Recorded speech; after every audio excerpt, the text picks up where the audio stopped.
Welcome back mga ka-TV. Ang tatalakayin natin naman ngayon ay ang pinamagatang Failure Frame. I became the strongest and annihilated everything with low-level spells Chapter 1. At kung bago ka lang sa channel ko ay huwag mahiyang mag-like, subscribe o follow at i-click and notification bell upang ma-notify ka sa susunod na video. Kaya ano pa hinihintay natin? Let's do this! Kasama ang kanyang mga kaklase, isang estudyante sa high school na si Memori Touka, isang tipikal na mob character, ay nasumon sa ibang mundo.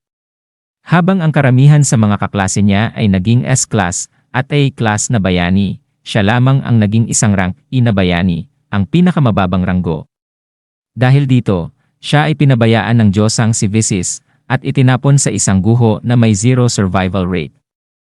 Habang iniwan sa kalaliman ng kawalan ng pag-asa, gamit ang abnormal state skill na tinatawag na Failure Frame, patuloy na nilalampasan ni Touka ang mga balakid.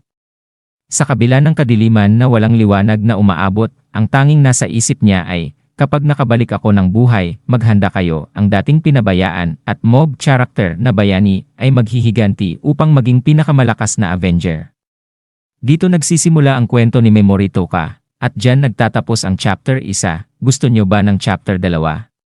Mag-comment na at muli huwag kalimutang mag-like, follow o subscribe upang ma-notify ka sa susunod na kabanta. Maraming salamat at hanggang sa muli, paalam.